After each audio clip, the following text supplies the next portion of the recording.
There's been some huge Kung Fu Panda 4 updates over the past few months, with rumors saying Po's journey will come to an end, a new Dragon Warrior will be chosen, and potentially villains from the past will be making a comeback. Now, after reading this latest news, I can confidently say that I haven't been this excited for a DreamWorks movie since Puss in Boots: The Last Wish, and we all know how that turned out. The fourth installment of the franchise is set to be released in the beginning of 2024, and actor Jack Black had some spicy info to share on the new movie this past month.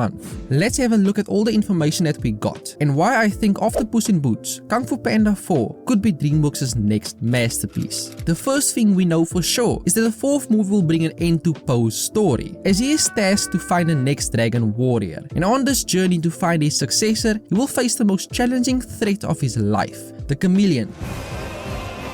A villain that doesn't only have physical powers, but also the ability to summon enemies from the past. Yes, you heard that right. Villains from the first 3 movies, and maybe even the series, could be summoned back. Now, even though he didn't specify how Chameleon's powers will work, what we do know is the likes of Tai Lung, Lord Shen, and Kai could all be making comebacks. Now, for those of you who aren't already getting excited, to truly understand how huge and just straight up hype this news is, we need to look at the one thing no animated movie or franchise has ever been able to beat Kung Fu Panda at, and that's their villains. Kung Fu Panda is single-handedly responsible for 3 of the greatest villains in animation history. Each one of them were distinctively unique, from the way they look to the reasons behind them being villains. All 3 had completely different stories, yet they were all traumatizing in their own way. Tai Lung, Kai, and Shen all dealt with negative emotions like betrayal, rejection, the need for approval, and rage. The movies did a perfect job at showing us how these emotions can consume someone and turn them into monsters. Tai Lung was the perfect villain to kick off the franchise. The golden-eyed snow leopard perfectly captured how the long for approval from the one you love can lead down a road of hate and resentment if you don't get it. And how going down that road is especially dangerous, because if you are on it for too long, even if you do end up getting what you wanted, sometimes you have gone too far to be able to come back. I'm sorry.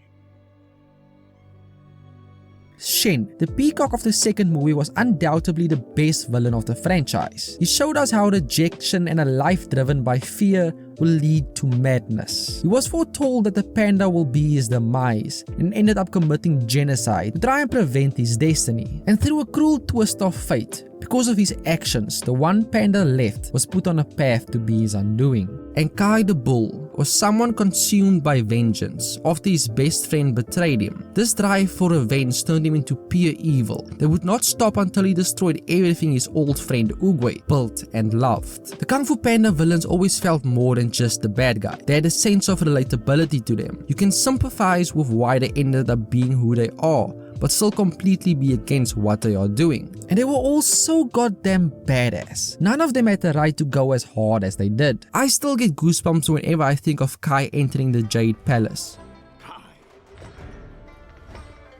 or when Tai Lung pulled the greatest prison break in history. This video could easily turn into me just going on about why the Kung Fu Panda movies had the best villains. So drop a like if you want to see that video.